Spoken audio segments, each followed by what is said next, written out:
जय हिंद दोस्तों, आपका अपना YouTube चैनल ऑनलाइन स्टडी हमें स्वागत है। दोस्तों, अगर आप लोग बिहार पुलिस की तैयारी करते हैं, आप लोगों को वर्दी पाने का सपना है, तो यह वीडियो ज़रूर देखें। यह वीडियो जो है खान सर द्वारा निकाला गया पुस्तक पॉकेट जीके का मध्यकालीन भारतीय जो सीरीज चल रहा था उसका वीडियो नंबर 5वां है। अगर आप लोग वीडियो नंबर 1 से लेकर 4 तक नहीं देखें तो प्लेलिस्ट में जाकर देख सकते हैं। हम लोग इससे पिछला वीडियो में मेवाड़ तक देख चुके थे। अब आगे देखते हैं भारत में सूफीवाद से। देखिए, भारत में सूफीवाद में सबसे पहले चिश्ती संप्रदाय देखते हैं, जिसका संस्थापक ख्वाजा मोइनुद्दीन चिश्ती थे। देखिए, सुहरावर्दी बहाउद्दीन जाकरिया, यह 12वीं शताब्दी में स्थापना किया था, जिसका संस्थापक शिहाबुद्दीन सुहरावर्दी थे। कादरी संप्रदाय के संस्थापक 16वीं शताब्दी में मखदूम जलौनी ने किया था, जिसका शेख अब्दुल कादिर इस संप्रदाय का प्रवर्तक थे। आगे देखते हैं। देखिए, नक्शबंदी संप्रदाय की स्थापना 16वीं सदी में हुआ था। संस्थापक बौकी बिल्लाह थे। सतारी शाखा का स्थापना 15वीं शताब्दी में हुआ, शाह अब्दुल सतारी ने किया। फिरदौसी शाखा का स्थापना बरउद्दीन समरकंदी ने किया था। आगे देखते हैं। वाहदतुल वजूद सिद्धांत के प्रतिपादक शेख मुहिउद्दीन इब्नुल अरबी थे। मंसूर अल हल्लाज ने स्वयं को अनल हक कहा। इसी कारण 10वीं सदी में इन्हें फांसी दे दी गई। समुद्र मार्ग से भारत आए। इसकी रचना किताबुल तवासीन है। देखिए, किताबुल तवासीन के लेखक मंसूर अल हल्लाज हैं। अब्बासी खलीफा अल मुक्तदर के आदेश पर फांसी दिया गया। देखिए, इसे अब्बासी खलीफा अल मुक्तदर के आदेश पर फांसी दिया गया। आगे देखते हैं। अबू हमीद मोहम्मद अल गजाली का जन्म 1058 ईस्वी में ईरान में हुआ। इन्हें हजतुल इस्लाम कहा जाता है। तोहफतुल फलसफा इसकी प्रमुख रचना है। राबिया बरसिया 8वीं शताब्दी की एक महान सूफी महिला थी। आईने अकबरी में 14 सूफी सिलसिलों का उल्लेख है। देखिए, आईने अकबरी में 14 सूफी सिलसिलों का उल्लेख है। आगे देखते हैं। नक्शबंदी सबसे कट्टर, सबसे रूढ़िवादी चिश्ती। देखिए, नक्शबंदी जो था वह सबसे कट्टर और सबसे रूढ़िवादी था। वहीं चिश्ती संप्रदाय जो था वह सबसे उदार था। चिश्ती सिलसिला भारत में संगठित होने वाला सबसे पुराना सिलसिला था। सुहरावर्दी शाखा के संत धन संचय, ईश्वरपूर्ण जीवन में विश्वास रखते थे। वे शासकों से संपर्क में रहे। देखिए, सुहरावर्दी शाखा के संत। सुहरावर्दी सिलसिले के प्रमुख केंद्र सिंध, मुल्तान और बंगाल थे। सतारी संत हिंदू मुस्लिम धर्म के समन्वय के समर्थक थे। भारत आने वाले प्रथम सूफी संत शेख इस्माइल थे। अली हुजबेरी इन्हीं के शिष्य थे। देखिए, भारत आने वाले प्रथम संत जो हो जाएगा वह शेख इस्माइल थे। अली हुजबेरी इन्हीं के शिष्य थे। देखिए, चिश्ती संप्रदाय के सबसे पहले संस्थापक दिया था। ख्वाजा मोइनुद्दीन चिश्ती संस्थापक थे। इसके 2 शिष्य थे, नागौरी और बख्तियार काकी। देखिए, बख्तियार काकी के बाबा फरीद शिष्य थे, जो बलबन के दामाद थे। देखिए, फिर बाबा फरीद के 2 शिष्य थे, अलाउद्दीन साबिर, निजामुद्दीन औलिया। निजामुद्दीन औलिया के 3 शिष्य थे, सिराजुद्दीन उस्मानी, अमीर खुसरो, बुरहाउद्दीन गरीब थे। अमीर खुसरो कुछ शिष्य हैं। देखिए, नासिरुद्दीन चिरागे दिल्ली, फिर सैयद मोहम्मद गैसू दराज। आइए निजामुद्दीन औलिया के बारे में देखते हैं। निजामुद्दीन औलिया एकमात्र अविवाहित सूफी संत थे, जिसका जन्म 1236 ईस्वी में बदाई में हुआ था। सुलह कुल सिद्धांत का प्रतिपादक था। देखिए, सुलह कुल सिद्धांत का प्रतिपादक निजामुद्दीन औलिया था। शेख बुरहानुद्दीन गरीब दक्षिण भारत में चिश्ती शाखा के संस्थापक थे। इनकी खानकाह बीजापुर में है। देखिए बुरहानुद्दीन गरीब का खानकाह बीजापुर में है। असम में पोबा मक्का पीर गयासुद्दीन औलिया का मकबरा शेख चेल्ही मकबरा कुरुक्षेत्र में है। देखिए असम में जो हो जाएगा पोबा मक्का पीर गयासुद्दीन औलिया का मकबरा है। शेख चेहली का मकबरा हरियाणा में है। मोहम्मद बिन तुगलक की सिंध में मृत्यु के समय नासिरुद्दीन चिरागे दिल्ली उसके साथ थे। इन्होंने फिरोज तुगलक को गद्दी पर बैठाने में महत्वपूर्ण भूमिका निभाई थी। शेख सलीम चिश्ती ने 24 बार हज यात्रा किया था। आगे देखते हैं सूफियों की प्रमुख रचनाएं हैं कुछ।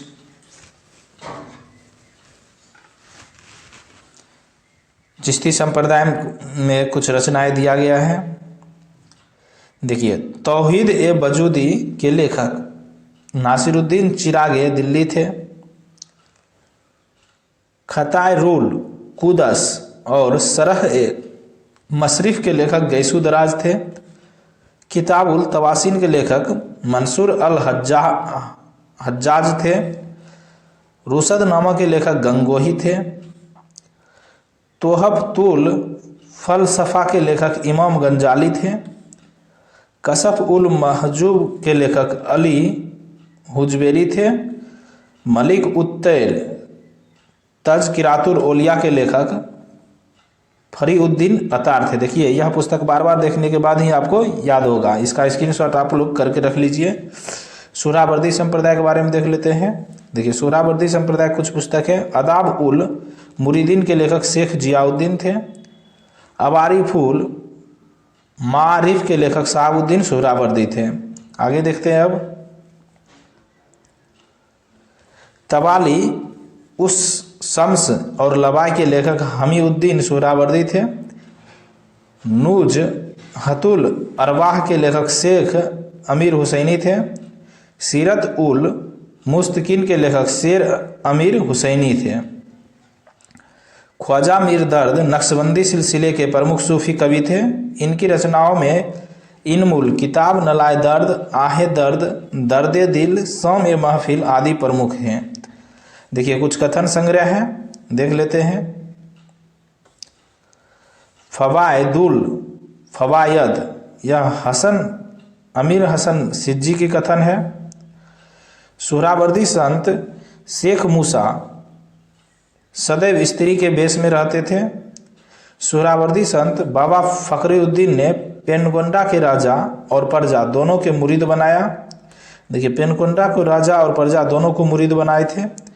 कादरी शेख मूसा ने अकबर से 5,000 का मनसब प्राप्त किया था। देखिए शेख मूसा ने अकबर से 5,000 का मनसब प्राप्त किया था।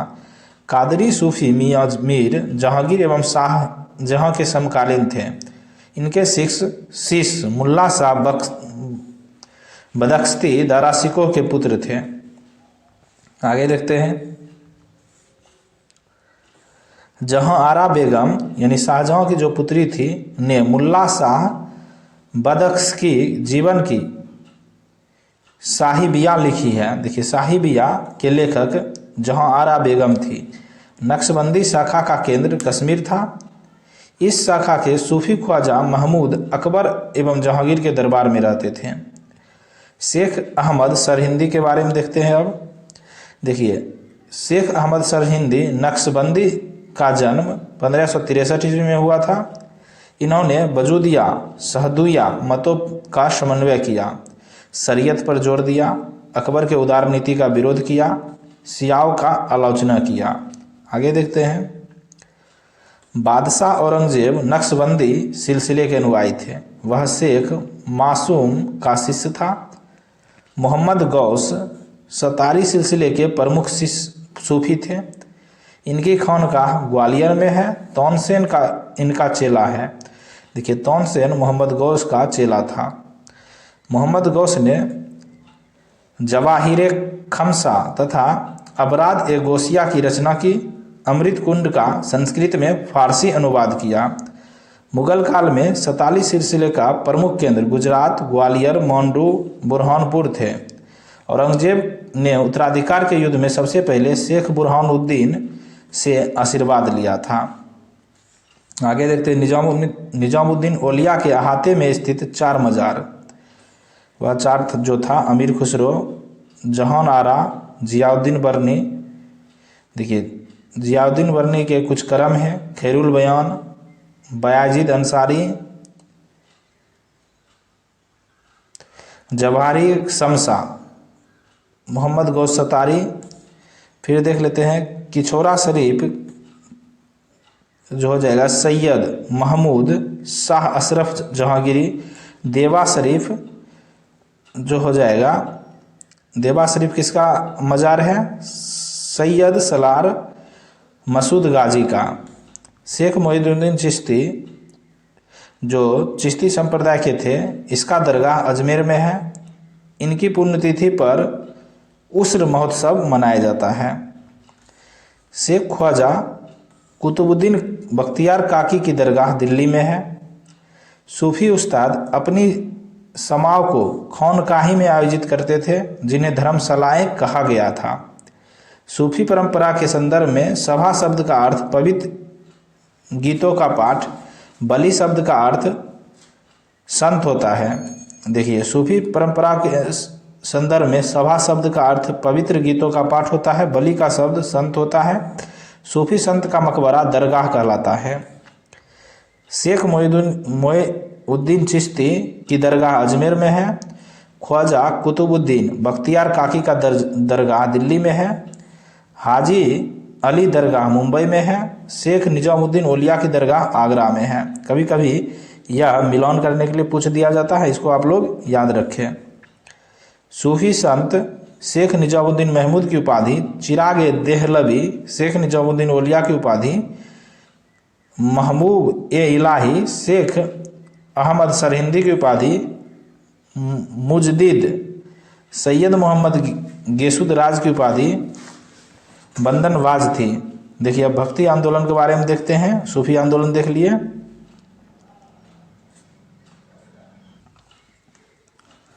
भक्ति का सर्वप्रथम उल्लेख श्वेता सत्वर उपनिषद में मिलता है। दक्षिण भारत में भक्ति आंदोलन की शुरुआत रामानुज ने किया था।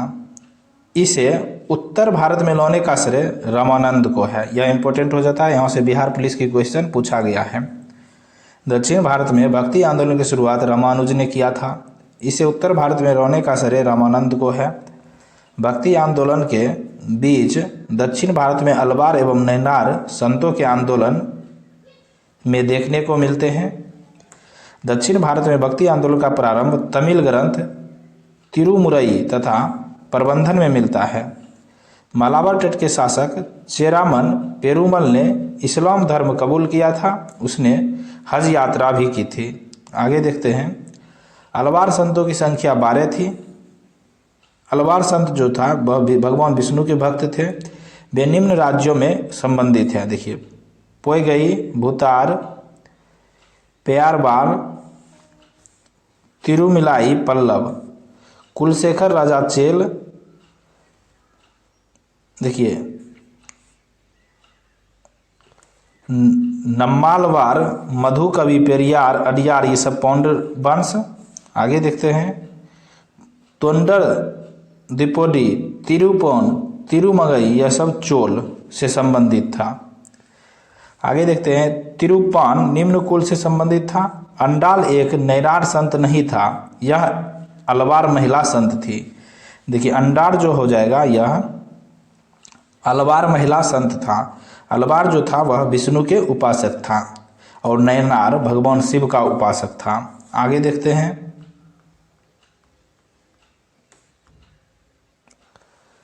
नैनार शैव संत में इसकी संख्या 63 थी, जिनमें 4 प्रमुख हैं। तिरुनाबुक्करस जिसे अप्पर कहते हैं, सुंदर मूर्ति, त्रिज्ञान सबंदर, मनक्की बाचगर। देखिए नैनार संतों को भक्ति गीतों का संकलन का नाम देवारम है। देखिए यह इंपॉर्टेंट है। नैनार संतों के भक्ति गीतों के संकलन का नाम देवारम है। देवारम ने 11 गीत है, इसका संकलन नंबी अंडार नाम्बी ने किया। ये राजा राज प्रथम और राजेंद्र प्रथम के समकालीन थे। अब शंकराचार्य के बारे में देख लेते हैं। देखिए शंकराचार्य का कार्य मतलब था जो था 788-720 के बीच था। इसका कार्यकाल 32 वर्ष तक आयु तक शासन की उपाधि देखिए परमहंस। इसका गुरुज हो जाएगा गोविंद योगी था। पिता शिवगुरु था। माँ आर्यम्मा और जीवनी कार्य जो था आनंदगिरी था। संन्यास देखिए 8 वर्ष की उम्र में अद्वैत वेदांत के प्रतिपादक के प्रणेता थे। शंकराचार्य ने कुमारगिल भट्ट मंडन मिश्र उसकी पत्नी भारती को शास्त्रार्थ में पराजित किया था। इसने 4 पीठों की स्थापना किया था। वह 4 पीठ देख लेते हैं। देखिए बद्रीनाथ ज्योतिपीठ यह विष्णु से संबंधित है। दक्षिण में श्रृंगेरी जो कर्नाटक में है, श्रृंगेरी ज्योतिपीठ का स्थापना किए भगवान शिव से संबंधित है। पश्चिम में द्वारिका ज्योतिपीठ जिसे शारदा पीठ भी कहते हैं, ये भगवान कृष्ण से संबंधित है। पूरब में गोवर्धन पीठ जो पुरी में स्थित है, यह बलभद्र और सुभद्रा से संबंधित था। देखिए 4 पीठों देख लेते हैं। यह 4 पीठ याद रखिए, बद्रीनाथ श्रृंगेरी कर्नाटक में, द्वारका में और गोवर्धन पीठ में जो पुरी में है। यह मिलान करने के लिए परीक्षा में पूछा जाता है।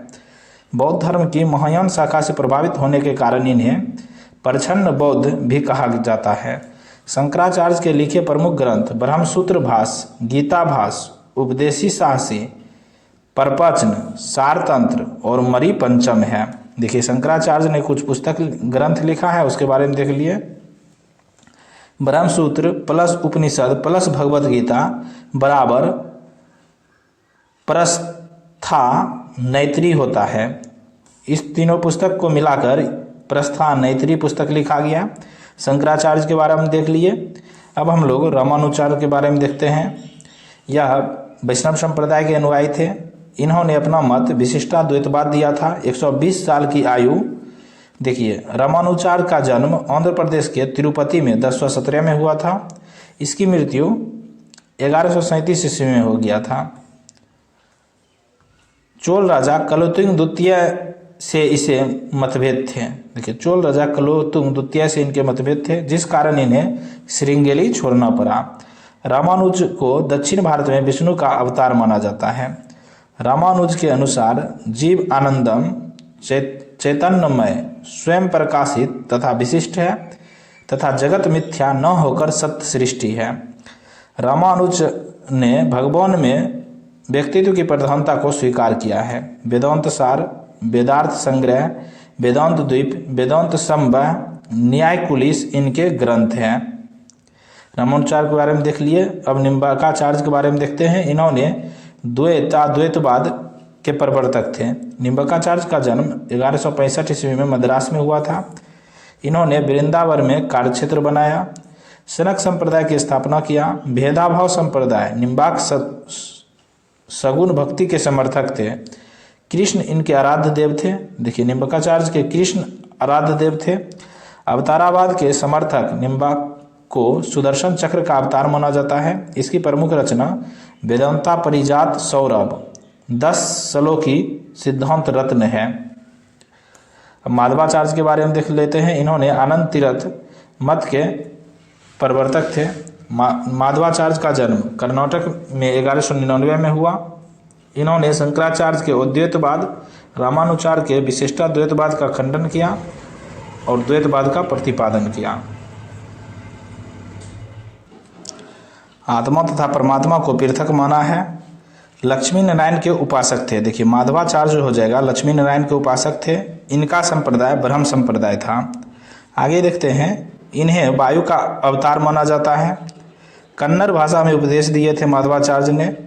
इनके शिष्य जब तीर्थ ने इनके उपदेशों का संकलन सूत्र भाष्य नामक ग्रंथ से किया।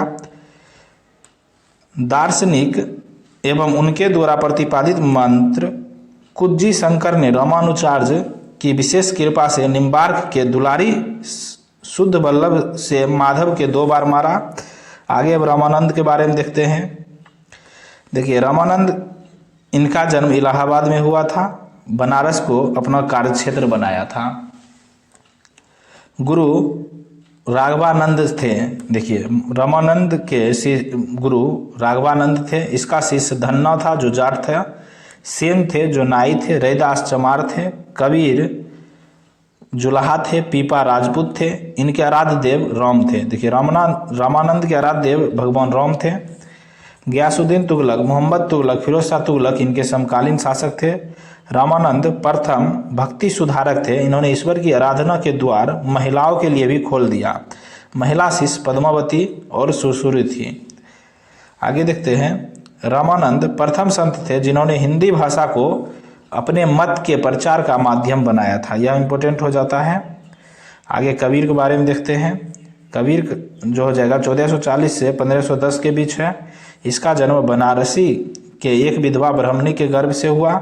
कबीर सिकंदर लोदी के समकालीन थे। कबीर अद्वैतवादी थे, साम्यवादी विचारधारा के थे, अवतारवाद में विश्वास नहीं रखते थे। 17वीं शताब्दी में मिराल अल असर ने इन्हें फिरदौसिया सूफी कहा था।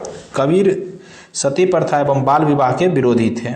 आगे देखते हैं, उनके उपदेशों का संकलन उनके शिष्य धर्मदास ने बीजक में किया था। अमरपुर कबीर एवं धर्मदास के बीच संवाद का संकलन है। देखिए कबीर एवं धर्मदास के बीच संवाद का संकलन अमरपुर है। भगवान बुद्ध द्वारा शुरू किया गया सनातन सतनाम दर्शन सबसे पहले कबीर द्वारा, उसके बाद गुरु घासीदास ने अपनाया। गुरु घासीदास ने मध्य भारत में इसकी स्थापना किया था। अब गुरु नानक के बारे में देखते हैं। देखिए गुरु नानक यह इंपॉर्टेंट हो जाता है। इसका जन्म तलवंडी में हुआ था जो आधुनिक ननकाना साहिब पाकिस्तान में स्थित है। इनको ज्ञान की प्राप्ति कालीबेन नदी के किनारे हुआ। इनकी माँ तृप्ता देवी था, पिता कालूचंद मेहता था। देखिए गुरु नानक के पिता का नाम कालीचंद मेहता था। पत्नी जो थी वह सुलक्षणी थी। इनके समकालीन शासक सिकंदर लोधी और इब्राहिम लोधी था। नानक ने अवतारावाद में विश्वास नहीं किया था। 5वें गुरु अर्जुन देव ने नानक के उपदेशों को आदि ग्रंथ में संकलित किया था। आदि ग्रंथ में कबीर, रैदास, सेना, पीपा के भी विचारों का संकलन किया गया। बाबा फरीद के विचार भी हैं इसमें। अब सूरदास के बारे में देखते हैं। सूरदास वल्लभाचार्य के शिष्य थे। इन्होंने पुष्टि मार्ग का जहाज कहा जाता है। देखिए सूरदास को पुष्टि मार्ग का जहाज कहा जाता है। ये अकबर के समकालीन थे। सूरसागर, सूरसरावली, साहित्य लहरी इनकी प्रमुख रचनाएं हैं। सूरसागर ब्रज भाषा में लिखी गई है। इसमें कृष्ण के बाल्यकाल का वर्णन है। आगे देखते हैं वल्लभाचार्य के बारे में। देखिए वल्लभाचार्य का जन्म वाराणसी में हुआ। उपाधि जगत गुरु महाप्रभु ने दिया। संप्रदाय जो थे रुद्र संप्रदाय के संस्थापक थे। दर्शन शुद्ध अद्वैतवाद थे। पुष्टि मार्ग नामक भक्ति संप्रदाय के संस्थापक वल्लभाचार्य थे। ये कृष्ण देव राय के समकालीन थे। इन्होंने श्रीनाथ जी की रूप में कृष्ण भक्ति का प्रचार किया। वल्लभाचार्य के दर्शन को पूर्व का आनंद भोगवाद की संज्ञा दी जाती है। विट्ठलनाथ वल्लभाचार्य के पुत्र थे। इन्होंने अष्टछाप की स्थापना किया। विट्ठलनाथ ने 84 वैष्णवन की वार्ता नामक पुस्तक की रचना किया। देखिए विट्ठलनाथ 84 वैष्णवन की वार्ता नामक पुस्तक की रचना किया था। अब चैतन्य के बारे में देखते हैं। इसका जन्म बंगाल की नदिया जिले में हुआ था। चैतन्य के गुरु जो थे वह केशव भारती थे। इसी से इन्होंने संन्यास की दीक्षा ली थी। आराध्य देव जो थे वह कृष्ण थे। दार्शनिक मत जो था अचिन्ह भेदाभेद। उपाधि जो हो जाएगा गैरांग प्रभु विद्यासागर। चैतन्य कीर्तन परंपरा के जन्मदाता थे। देखिए कीर्तन परंपरा के जन्मदाता चैतन्य महाप्रभु थे। इन्हें विष्णु या कृष्ण का अवतार कहा जाता है। चैतन्य चरित्र के लेखक कृष्णदास हैं। देखिए चैतन्य चरित्र पुस्तक के लेखक कृष्णदास हैं। अद्वैतवाद मत के प्रवर्तक शंकराचार्य। भेदावाद मत के प्रवर्तक भास्कराचार्य। शिव विशिष्टाद्वैत के मत प्रवर्तक श्रीकंठ। अचित भेदावाद मत के प्रवर्तक बलदेव थे। वीरशैव विशिष्टाद्वैतवाद के मत के प्रवर्तक श्रीपति थे और वह विभाग द्वैत मत के प्रवर्तक विज्ञान भिक्षु थे। देखिए इसको स्क्रीनशॉट करके रख लीजिए, यह बहुत ही इंपॉर्टेंट है। अब मीराबाई के देखते हैं बारे में। मीराबाई का जन्म 1498 ईस्वी में मेरता में हुआ तथा मृत्यु 1546 ईस्वी में द्वारका में हुआ। मीराबाई के गीतों का भाषा मुख्यतः ब्रिज तथा आंशिक रूप से राजस्थानी तथा गुजराती है। इनके भजन संग्रह का नाम पदावली है। आगे देखते हैं तुलसीदास के बारे में। देखिए तुलसीदास अकबर के समकालीन थे। इन्होंने 1575 ईस्वी में रामचरितमानस अवधी भाषा में रचना किया था। तुलसीदास रामचरितमानस का पहला मुद्रित संस्करण 1810 ईस्वी में कलकत्ता में प्रकाशित किया गया था। इनके गुरु नरहरिदास थे।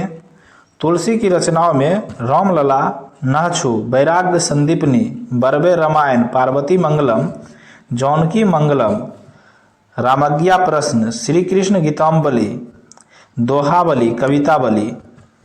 देखिए श्री कृष्ण गीतावली, दोहावली, कवितावली ये सब तुलसीदास द्वारा लिखित पुस्तक है जो बहुत ही इम्पोर्टेंट है। इसको आप लोग स्क्रीनशॉट कर लीजिए।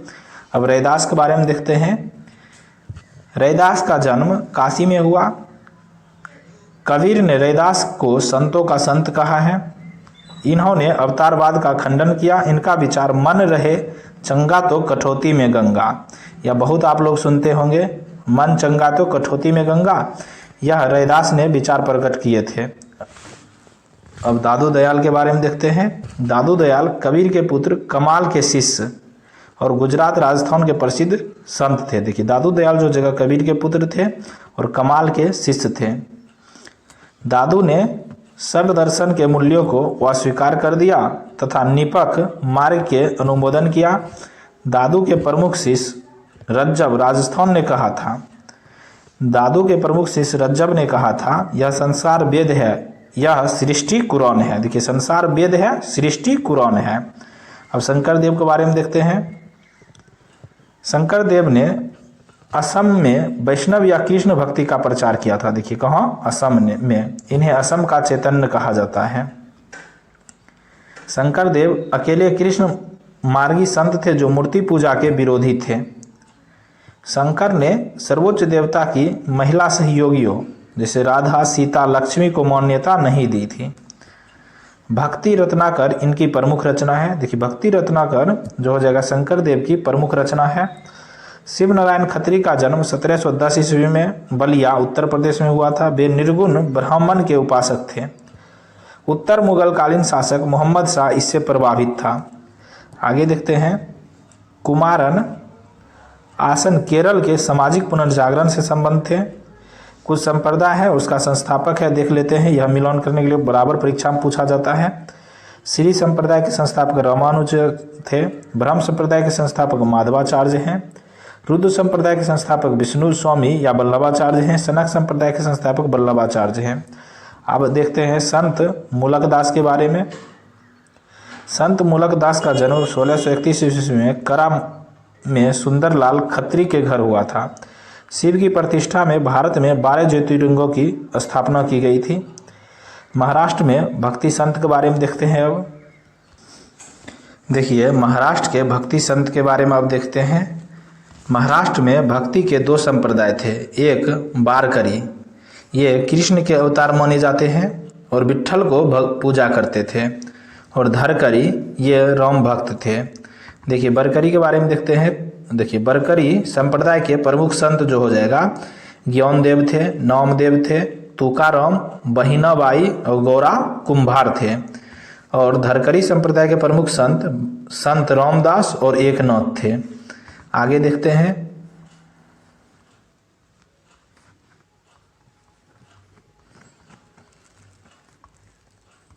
ज्ञानेश्वर को विष्णु का 11वां अवतार माना जाता है।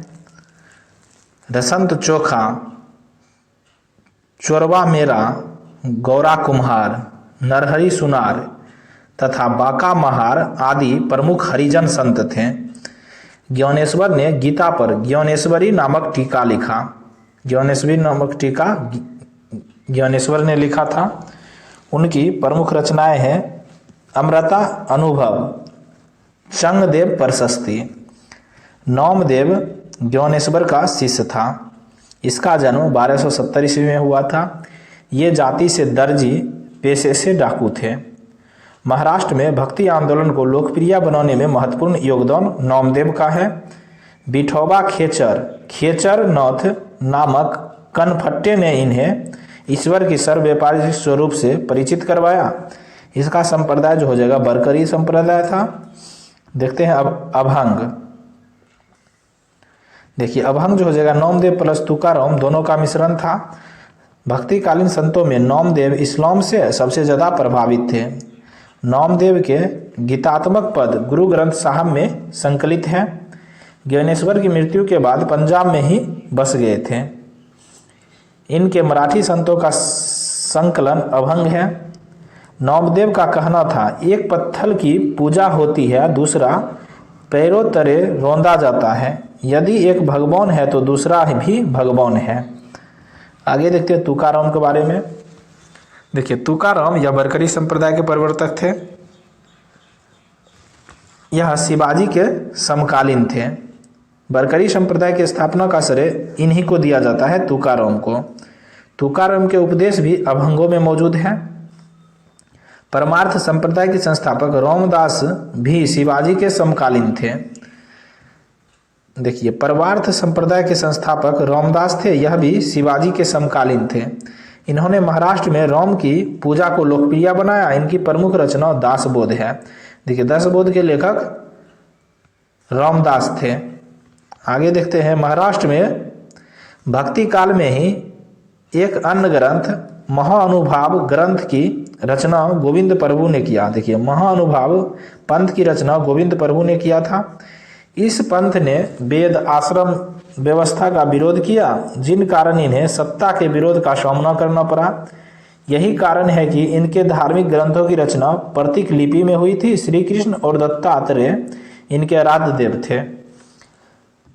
लाल डेड लल्लेश्वरी 14वीं सदी की महिला संत थी। ये कश्मीरी भाषा के आरंभिक तथा सबसे पवित्र कवितियों में थी। आदि शंकराचार्य द्वारा 4 पीठ स्थापित किए गए हैं, जो ज्योतिपीठ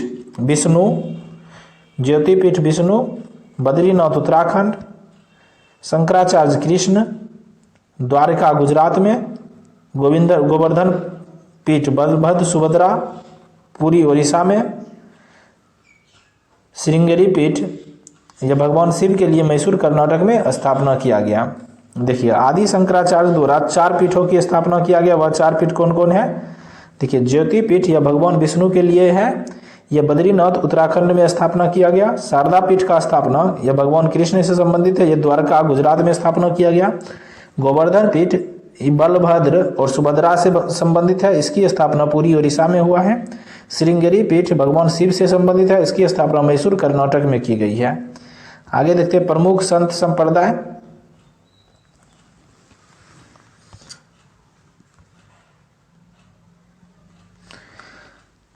संत लालदास जो थे वह लाल पंथ के संस्थापक थे।